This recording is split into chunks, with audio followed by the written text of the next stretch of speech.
अस्सलाम वालेकुम viewers, I am Hina Mahjabeen. I hope you all will be fine. आज मैं आपके साथ शेयर करने वाली हूँ डिफरेंट सब्जेक्ट्स के वीयू के पास पेपर्स जो कि हैं डिफरेंट सब्जेक्ट्स के। आप लोगों की रिक्वेस्ट आई थी, उसी रिक्वेस्ट के अकॉर्डिंग मैं ये पास पेपर्स प्रोवाइड कर रही हूँ। इसके साथ साथ मैं आप लोगों को गाइडलाइंस भी प्रोवाइड करूँगी किस तरीके से आप लोग बेस्ट वे में इन पास पेपर्स को यूज़ कर सकते हैं अपने एग्ज़ाम की प्रिपरेशन के लिए, ठीक है, ताकि इंपॉर्टेंट टॉपिक भी आपके स्किप ना हो और टाइम भी वेस्ट ना हो।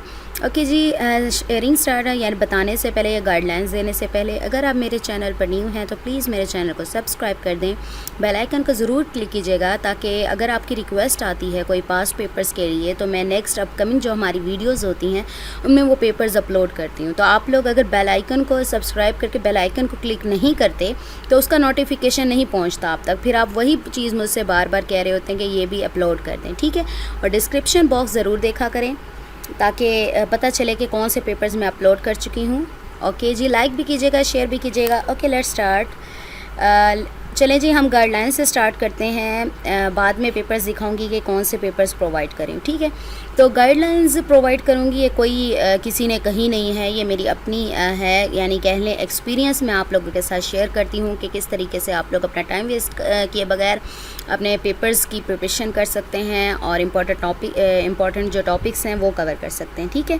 तो मैं तो न्यू थी तो मुझे तो ज़्यादा टाइम, कहते हैं ना, टाइम वक्त के साथ साथ इंसान को पता चलता जाता है, यानी मैच्योर होता जाता है। इसी तरीके से मुझे भी पता चलता गया किस तरीके से ये मैंने खुद जो टू मेथड्स बताऊंगी आप किस तरीके से इसको यूज़ कर सकते हैं। ये मैं खुद ऐसे यूज़ करती थी और अपने पेपर की प्रिपरेशन करती थी। फर्स्ट टू जो सेमेस्टर से उसमें तो मुझे कुछ पता ही नहीं चला कि ऐसे भी करूँ तो मुझसे इजीली हो जाएगी प्रिपरेशन, ठीक है। तो क्या करेंगे, अच्छा ये बताने गाइडलाइंस देने से पहले मैं आपको बता दूं, आप पास पेपर्स जब भी किसी भी क्लास के, किसी भी यूनिवर्सिटी के हों, जूनियर क्लासेस के हों, मैट्रिक लेवल, इंटर लेवल, कुछ भी हों, जब तक आप लोग अपनी बुक्स स्टडी नहीं करते या फिर हमारे तो ऑनलाइन है तो हमारे वीडियो लेक्चर्स होते हैं या वीडियो लेक्चर्स नहीं सुनते या हैंड जो आपको कंसल्ट किए जाते हैं, जो प्रोवाइड किए जाते हैं वो नहीं पढ़ते, कंसेप्ट नहीं लेते, तो ये जो पास पेपर्स है किसी भी क्लास में, ये पास पेपर किसी काम के नहीं होते। अगर आप चाहते हैं कि सही मानों में आप डिग्री लें, यानी आपको आता जाता भी हो, ये नहीं कि आपने डिग्री ले ली और आपको कुछ आता जाता भी नहीं है, ठीक है, इससे रिलेटेड कुछ नहीं पता, बस वही क्वेश्चंस पता है, वो भी रट्टा लगा हुआ है जो आपने याद किए थे पास पेपर से, अदरवाइज़ नहीं पता। आजकल यही कॉन्सेप्ट बना हुआ है ना, क्या करते हैं कि बुक्स पढ़ते नहीं हैं, लास्ट में क्या करते हैं पास पेपर्स, जूनियर क्लासेस में यही है कि फ़ाइनल टर्म जो आने वाली होती है तो 2-3 महीने पहले जो पास पेपर्स उठाकर शुरू हो जाते हैं। पूरा साल कुछ नहीं पढ़ा भाई, हम 2-3 महीनों में तैयारी कर लेंगे, ठीक है। वीयू का भी यही है, अगर आप लेक्चर वगैरह नहीं सुनेंगे, आप लोगों के कंसेप्ट नहीं होंगे, हो सकता है बहुत सारे लेक्चर्स ऐसे भी हों जिसमें थेरी टाइप हों। सपोज़ करें ऑर्गेनाइजेशन बिहेवियर में अपना बता रही हूँ कि थेरी सारी थेरी है, तो इसमें क्या है कि ज़रूरी नहीं है, जैसे मैथमेटिकल होते हैं तो उसके लेक्चर ज़रूर सुनने पड़ते हैं, अगर ना सुने तो आपको मैथ समझ नहीं आती। हाँ, थेरी का बता रही थी, थेरी के कुछ सब्जेक्ट्स ऐसे होते हैं कि कुछ लेक्चर सुनने के बाद आपको ऐसा फ़ील होता है कि मैं अगर इसके लेक्चर्स ना भी सुनूँ, सपोज़ करें मैंने 2-3 सुन लिए, 5-6 सुन लिए, उसके बाद कि हमारा प्रोफेसर है वो भी तकरीबन यही बता रहा होता है जो हमारे हैंड आउट्स में है, आपने फ़ील किया, रियलाइज़ किया ये, ठीक है। तो आप क्या कर सकते हैं, इसके लेक्चर ना सुने बेशक, लेकिन उसके जो हैंड आउट्स हैं वो ज़रूर स्टडी करें, उसका कॉन्सेप्ट लें। हाँ, अगर कुछ समझ नहीं आता आप उसका लेक्चर सुन लें जो आपको प्रोवाइडेड वीयू करती है, या फिर भी समझ नहीं आता हो, इंटरनेट है हमारा, गूगल मास्टर है, तो उस पर आप सर्च करें और वहाँ से स्टडी कर लें आप लोग, ठीक है। तो ये इस तरीके से आप लोग स्टडी कर सकते हैं। मेन पॉइंट क्या हो गया, अगर आप लोग इनमें से हैंड आउट्स या वीडियो लेक्चर्स वगैरह नहीं सुनते, पास पेपर्स आप लोगों के किसी काम के नहीं है। ओके, 2 मेथड्स बताऊंगी, 2 तरह से गाइडलाइंस आप लोग इन पेपर्स को बेस्ट वे में यूज़ कर सकते हैं। फर्स्ट वे जो है हमारा वो क्या होगा, आप क्या करेंगे, आपने सपोज़ करें आपने बुक्स को हाथ भी नहीं लगाया, आपने पढ़ाई स्टार्ट भी नहीं की, लेक्चर्स भी नहीं सुने, कुछ नहीं पता आपके पास में अच्छा ये भी बताऊंगी, कुछ लोग प्रिंटेड फॉर्म में हैंड आउट्स लेते हैं, यानी हार्ड कॉपी लेते हैं, और कुछ लोग सॉफ्ट कॉपी में यूज़ करते हैं। सपोज़ करें जैसे मैं पीसी पर बैठी हूँ, कोई भी हैंड आउट्स ओपन करके मैं पढ़ना स्टार्ट कर दूँ, ये सॉफ्ट कॉपी होगी हमारी, ऐसे स्टडी कर लेते हैं। कुछ हार्ड कॉपी में यानी प्रिंटेड फॉर्म में अपने हैंड आउट्स प्रिंट करवाते हैं, फिर उस पर स्टडी करते हैं, ठीक है। तो जो हार्ड कॉपी में है पहले मैं उनका बता रही हूँ, फिर साथ साथ जैसे आगे स्टेप बाय स्टेप चलते जाएंगे, प्रोसीड करेंगे, तो उसके साथ मैं आपको सॉफ्ट कॉपी का भी बता दूंगी किस तरीके से आप उस पर नोट्स बना सकते हैं या फिर अपना जो भी है स्टडी कर सकते हैं। ठीक है, चलिए जी, फर्स्ट मेथड है, आपने अभी स्टडी स्टार्ट नहीं की तो आप क्या करेंगे, अपने पास पेपर्स ओपन करें और अपने हैंड आउट्स हैं हार्ड कॉपी में वो लेकर बैठ जाएं आप। उस पर क्वेश्चन जो राइट किए हुए हैं, चाहे सॉल्व पेपर्स हैं, पास्ट पेपर्स हैं या अनसॉल्व्ड हैं, तो आपने क्या करना है, वहाँ से क्वेश्चन देखने और अपने हैंड आउट्स पर मार्क करना है।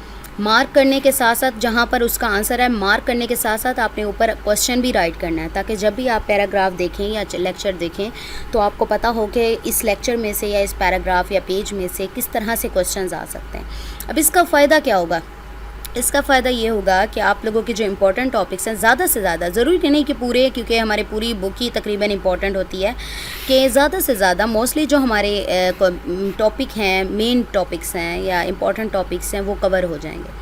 अनइम्पॉर्टेंट मैं क्यों कह रही हूँ कैसे कवर हो जाएंगे, मैं पढ़ रही थी तो क्या करती थी, जैसे लेक्चर एक प्रिपेयर करते हैं, मैं ये पहले भी बता चुकी हूँ, जिन स्टूडेंट्स ने पहले सुना शायद उन्हें बोरिंग लगे, लेकिन ये मैं न्यू स्टूडेंट्स जो अब मेरी वीडियो देख रहे हैं या सुन रहे हैं तो उनके लिए बता रही हूँ। जब मैं स्टडी करती थी तो मेरे साथ क्या होता था कि मैं जब एक लेक्चर प्रिपेयर कर लेती, समटाइम्स ऐसा होता है कि मैं तो ख़ास तौर पे ऐसे होता थक जाती थी, जैसे एक लेक्चर पढ़ लिया हैंड आउट से, बेशक लेक्चर वीडियो नहीं सुनी तो पढ़ लिया, तो लास्ट पेज या लास्ट पैराग्राफ रह गया, बस अनइम्पॉर्टेंट समझ के मैंने छोड़ दिया। मैंने कहा अनइम्पॉर्टेंट लगता है, मैंने पूरा लेक्चर तो प्रिपेयर कर लिया, आना होगा तो इधर से आना, कौन सा टीचर ने हमें यहाँ से दे देना। ये अब की नहीं बल्कि बचपन में भी ऐसे होता है बहुत सारे स्टूडेंट्स के साथ कि लास्ट में है, कोई नहीं, इतना अनइम्पॉर्टेंट सा लग रहा है, इसमें क्या है, कोई बात नहीं, इसमें से कौन सा आ जाना है।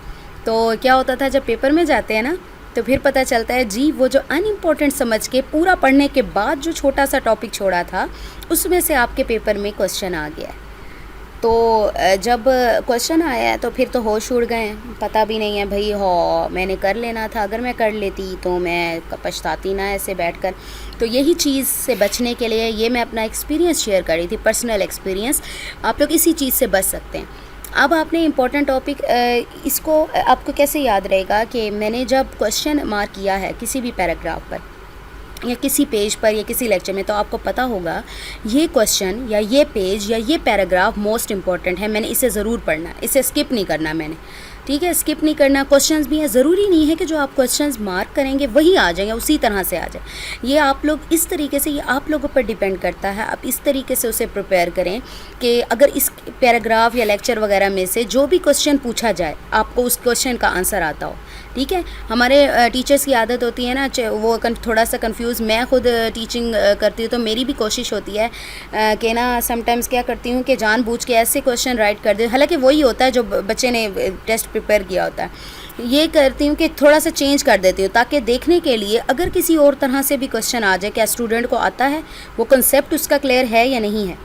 ठीक है, तो हमारे टीचर्स भी ऐसे करते हैं क्योंकि टीचर्स के तकरीबन व्यूज़ मिलते जुलते होते हैं। तो अगर वो किसी तरह से भी दे दें, ये आप लोगों पर डिपेंड करता है आपने वो टॉपिक, लेक्चर या फिर पैराग्राफ किस तरीके से प्रिपेयर किया है। अनइम्पॉर्टेंट समझ के कुछ छूटेगा नहीं। मैंने कहा ज़रूरी नहीं है कि पूरे के पूरे इंपॉर्टेंट टॉपिक उन्हीं क्वेश्चन में आ जाए, क्योंकि समटाइम्स ऐसा होता है कि कुछ जो सब्जेक्ट्स हैं ना उसके पास पेपर्स ना ज़्यादा अवेलेबल नहीं होते, कि स्टूडेंट्स ने ज़्यादा शेयर ही नहीं किए। अब जो आज भी पेपर्स हैं उनके भी इतने ज़्यादा पेपर्स शेयर नहीं किए हुए, जितने पेपर्स उन्होंने शेयर किए थे मैं वही आप लोगों के साथ शेयर कर रही हूँ। ठीक है, तो क्या है, अच्छा फर्स्ट स्ट्रेटजी हमारी ये हो गई कि आपने स्टडी स्टार्ट नहीं की और सारे क्वेश्चंस मार्क कर लिए और इंपॉर्टेंट टॉपिक्स यानी अनइम्पॉर्टेंट समझ के कुछ नहीं छोड़ेंगे। दूसरा जो हमारा मेथड है उसमें क्या है, आप करें ये कि पहले आप लोग क्या करें कि कुछ लेक्चर सुन लें। कोई भी बुक है आपकी तो उसके कुछ लेक्चर्स आप लोगों ने सुन लिए हैं, सपोज़ करें मिड टर्म की। अच्छा, ये गाइडलाइंस मिड टर्म के लिए भी सेम जाएंगी, फाइनल टर्म के लिए भी सेम जाएंगी। ठीक है, तो आपने क्या किया है कि कुछ लेक्चर्स सपोज़ करें 22 लेक्चर्स हैं तो आपने 11 या फिर 10, 8 जितने आपको इजी लगे तो आपने सुन लिए हैं। उसके बाद ये जो पास्ट पेपर्स प्रोवाइड किए जा रहे हैं या आपके पास अवेलेबल होते हैं तो आप उसमें से जो क्वेश्चंस हैं वो मार्क करें अपने हैंडआउट्स पर, जैसे मैंने पहले बता दिया। फ़ायदा वही है जो मैंने आपको पहले भी बताया है, इंपॉर्टेंट टॉपिक्स जो हैं हमारे वो कवर हो जाएंगे, अनइम्पॉर्टेंट समझ के कोई नहीं छोड़ेंगे। ठीक है, तो इसको अच्छे तरीके से प्रिपरेशन का वक्त मिल जाएगा, आपको पता होगा कि किस तरीके से क्वेश्चन पूछे जा सकते हैं। अब स्टडी करके क्या फ़ायदा होगा, यानी आपने पहले स्टडी, आपको पता होगा कि ये जो क्वेश्चन पूछा जा रहा है ना किस लेक्चर में है, पेज नंबर तो याद नहीं रहता कि मैंने ये पीछे पढ़ा है, ये मैंने अभी स्टडी किया ना, इतने लेक्चर 8 या 10 किए हैं, इसमें ना ये टॉपिक आया था कि मैं उसको ढूंढ कर वहाँ पर क्वेश्चन मार्क कर लूँ और आंसर मार्क कर लूँ। पेंसिल यूज़ कर लें, पेन यूज़ कर लें, आप लोगों की मर्ज़ी है। क्वेश्चन ज़रूर राइट कीजिएगा ताकि पता चले कि किस तरह से पूछा जा सकता है, ठीक है। तो मार्क कर लिया आप लोगों ने तो इजी हो गया आपको, यानी टाइम भी बच जाएगा आप लोगों का। जब भी आप लोग पढ़ने बैठेंगे तो आपको पता होगा कि ये इंपॉर्टेंट टॉपिक है और अच्छे तरीके से प्रिपेयर करना है। चलिए जी, ये तो बता दिया मैंने किस तरीके से आप लोग मार्क कर सकते हैं। अब प्रॉब्लम थोड़ी सी यहाँ पर भी आती है, जब आप लोग पेपर पर क्वेश्चंस मार्क करेंगे, हार्ड कॉपी की अभी बताती हूँ, हार्ड कॉपी पर मार्क कर रहे हैं तो कोई टॉपिक सपोज करें आपने नहीं पढ़ा हुआ, तो आपको कैसे पता चलेगा कि पूरी बुक आप पेजेस टर्न करेंगे, इतनी मुश्किल से वो टॉपिक मिले या ना मिले कि या ये क्वेश्चन कहाँ पर है, क्योंकि कीवर्ड्स यूज़ करते हैं ना। सपोज करें सॉफ्टवेयर इंजीनियरिंग है तो इंजीनियरिंग आप ढूंढेंगे, सॉफ्टवेयर इंजीनियरिंग कहाँ लिखा हुआ है कि आंसर भी उसका वहीं पर रेलिवेंट होगा, ठीक है। तो ढूंढेंगे, वो नहीं, ऐसे नहीं मिलता। तो आप क्या करेंगे, उसके लिए अपने जो हैंड आउट्स हैं, आप पास्ट पेपर से आंसर मार्क करने हैं, क्वेश्चन मार्क करने हैं, आप क्या करेंगे, अपने हैंड आउट्स हार्ड कॉपी में लेकर बैठे हैं हाथ में, ठीक है। सपोज करें हाथ में लेकर बैठे हैं आप, अपने पास्ट पेपर्स भी पीसी या लैपटॉप पर ओपन है, ठीक। तो उसके साथ साथ आपने क्या करना है, उसी सब्जेक्ट के आपने हैंड आउट्स भी ओपन करके बैठना है। पीडीएफ में आते हैं मोस्टली पीडीएफ। सपोज करें मैं ये ले लेती हूँ, मेरे पास CS 403 के हैंड आउट सामने हैं तो उसको ओपन कर लेती हूँ। चलें जी, हैंड आउट्स ओपन हो गए तो हम क्या करेंगे, चलें जी इसको कर लेते हैं। चलें, सर्च करना है हमने तो कंट्रोल F करेंगे, आपके पास सर्च बार निकल आएगी। उसमें सपोज करें मैं सर्च करना चाहती हूँ व्हाट इज़ डेटाबेस या define database, what do you know about database. तो डेटाबेस मेरा मेन कीवर्ड है जिसका मुझे आंसर चाहिए, तो मैं इसको सर्च कर लेती हूँ या सर्च बार में राइट करती हूँ और इसको सर्च कर लेती हूँ। एंटर करें। अब जहाँ जहाँ डेटाबेस राइट किया हुआ है वो वहाँ वहाँ मुझे ले जाएगा जहाँ मेरा रेलिवेंट आंसर होगा। ये तो आप लोगों को सर्च करना आता है ना, जहाँ मेरा रेलिवेंट आंसर होगा मैं वहीं पर स्टॉप कर जाऊँगी। तो देखें यहाँ पर तो अभी मेरा नहीं आया, एंटर करते जाएँ करते जाएँ। चलें जी, ये देखें डेटाबेस डेफिनेशन। चले देखते हैं कहाँ है डेटाबेस। सपोज़ करें मेरा डेटाबेस है ये डिज़ाइन एप्लीकेशन।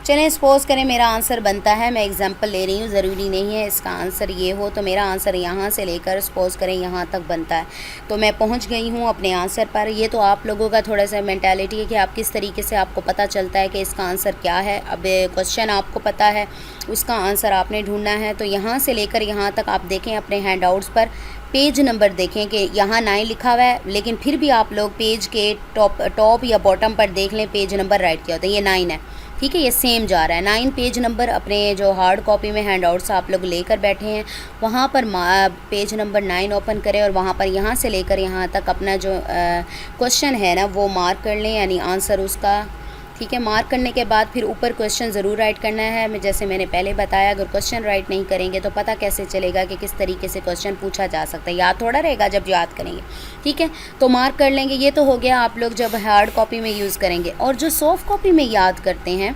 यानी वो जैसे मैं पीसी में ये ओपन करके बैठी हूँ अपने हैंड आउट्स, तो इस तरह से स्टडी करते हैं, वो किस तरीके से अपने नोट्स बना सकते हैं या ऐसे क्वेश्चन जो पास्ट पेपर्स के हैं वो मार्क कर सकते हैं। उन्होंने क्या करना है, आप यहाँ देख लें पीडीएफ में ही 2 फंक्शंस आते हैं, टूल्स हैं, ये टूल टिप करती हूँ, यहाँ पर राइट किया हुआ आ जाएगा। देखिए हाईलाइट टेक्स्ट आ रहा है और यहाँ पर स्टिकी नोट आ रहा है, ठीक है, ऐड स्टिकी नोट। हाईलाइट का तो आप लोगों को पता है, हाइलाइटर यूज़ होता है अपने नोट्स बनाने के लिए या इंपॉर्टेंट जो भी हमारे पैराग्राफ्स होते हैं हम उसे हाईलाइट करते हैं। हमने अगर आंसर हाईलाइट करना है तो मैं इसको ये ही यूज़ करूँगी। देखें हाईलाइट हो गया मेरे पास हाईलाइटर, वो सिलेक्टेड था, मैंने यहाँ से देखें इसको सिलेक्ट करें और यहाँ से लेकर यहाँ तक इसको हाईलाइट कर लें, ठीक है। ये हमारा जो आंसर है सपोज़ करें वो हाईलाइट हो गया। अब स्टिकी नोट्स किस लिए यूज़ होंगे, आप लोगों ने आजकल देखा होगा बहुत ज़्यादा इन है, पहले भी लगाते थे लेकिन बच्चे ज़्यादा यूज़ कर रहे हैं कि बुक्स को ख़राब किए बगैर वो ना पेस्ट कर देते हैं नोट्स अपने क्वेश्चंस राइट करके। तो आप लोग यहाँ पर इसी को यूज़ करेंगे। मैंने आपसे कहा था कि क्वेश्चन ज़रूर राइट कीजिएगा, इस तरह से आप लोग अपना क्वेश्चन यहाँ पर करें। ये देखें ये स्टिकी नोट इसी तरह से चिट्स सी होती है, अगर पोर्टेबल भी देखें आप लोग जो बच्चों ने लिए होते हैं चिट्स सी होती हैं, तो आप यहाँ लिख सकते हैं डिफ़ाइन डेटाबेस, ठीक है। तो क्वेश्चन मार्क लगाएं, ये देखें ये मेरा डेटाबेस, यानी ये मिनिमाइज़ करें। देखें बिल्कुल ख़राब हुए बगैर आपने हाईलाइट भी कर लिया और इस तरीके से आप जिस तरह चाहें जितने क्वेश्चन चाहें हाईलाइट करें और उसके ऊपर इसी तरीके से स्टिकी नोट लगा दें। देखिए मैं जैसे ही कर्सर ले जाती हूँ तो डिफाइंड डेटाबेस नज़र आ रहा होगा आपको, ठीक है। नहीं तो आप इसको क्लिक करेंगे तो आपके पास ये नोट निकल आएगा और इसमें जो भी क्वेश्चन आपने राइट किया होगा वो विजिबल हो जाएगा, ठीक है। इस तरह से नोट्स बना सकते हैं, ज़रूरी नहीं है इसी सब्जेक्ट का हो, हर सब्जेक्ट का कर सकते हैं, कोई भी क्वेश्चन हो। तो ये क्या होगा, आप टाइम वेस्ट किए बगैर, बजाय इसके कि आप बार बार पेजेस टर्न करें हार्ड कॉपी में या फिर आप लोग जो सॉफ्ट कॉपी में याद कर रहे हैं, लर्न कर रहे हैं, तो उनके लिए भी ईजी हो जाएगा। याद रखिएगा जब आप इस तरीके से हाईलाइट वगैरह करते हैं उसके बाद सेव करना मत भूलिएगा। अगर आप अपने हैंडआउट्स को यानी जो आपने चेंजेस वगैरह किए हैं, आपको पता है ना जैसे वर्ड में चेंज करते हैं तो उसको सेव करना पड़ता है, तो इसमें भी आपने क्या करना है, सेव एज़ या सेव एज़ कर लें या सेव में चले जाएं। आप इसको हैंडआउट्स को जो चेंजिंग किए हैं आप उसको सेव करें, फिर निकल आएगा वो डेस्टिनेशन वगैरह। मेरे तो हैंडआउट्स हैं, मैं तो कैंसिल करी हूँ, आपने जैसे सेव करना है वैसे सेव कर लें, ठीक है। चले मैं आपको दिखा देती हूँ कि आपको आज कौन से पेपर्स ओके जी, मैं आपको दिखा देती हूँ कौन से पेपर्स मैं आप लोगों को प्रोवाइड करने वाली हूँ। लेकिन ये बता दूँ कि ये पेपर्स मैंने डिफरेंट वेबसाइट से लिए हैं और कुछ पेपर्स ज़्यादा मिले हैं और कुछ पेपर्स थोड़े मिले हैं। तो जितने भी पेपर्स मुझे अवेलेबल हैं और मैं वो आप लोगों को प्रोवाइड कर रही हूँ। ओके जी, देख लेते हैं कि कौन से पेपर्स प्रोवाइड कर रही हूँ। सो मिड टर्म पेपर्स हैं और हमारा पार्ट 7 है, CS 507 इसकी रिक्वेस्ट आई थी इन पेपर्स की। ENG 101, MGT 201 मिड टर्म पास पेपर्स हैं, MTH 302 मिड टर्म पास पेपर्स। ये 4 पेपर्स मैं आप लोगों को प्रोवाइड करी हूँ। साथ साथ आज हमारा 7th पार्ट है, बाकी जो 1 to 6 पार्ट्स हैं उनके लिंक्स भी प्रोवाइड कर दूँगी और बैकेंड में राइट कर दूँगी ताकि आप लोग अपने रिक्वायर्ड जो पेपर्स हैं उसको एक्सेस कर सकें। ओके जी, मैं आपको दिखाती हूँ किस तरह से आप लोग इनको एक्सेस कर सकते हैं। जब आप वीडियो लिंक ओपन करेंगे तो आपको पता होना चाहिए ये जो ये एरिया होता है किसी भी वीडियो का डिस्क्रिप्शन बॉक्स होता है, ठीक है। इस डिस्क्रिप्शन वो बहुत सारे लोगों को पता होगा लेकिन न्यू कमर्स हैं या न्यू यूट्यूबर्स हैं तो उनको थोड़ा सा मुश्किल हो जाती है। ये वीडियो किसी भी वीडियो के बारे में जब आपने इन्फॉर्मेशन लेनी होती है तो आप लोग इसकी डिस्क्रिप्शन बॉक्स ज़रूर देखा करें। ओके जी, शो मोर का टैब या मेन्यू नज़र आएगा, आपको उसको क्लिक करें। यहाँ पर मैंने लिंक्स दिए हैं, ये प्रीवियस पार्ट में कोई दिखा रही हूँ आपको।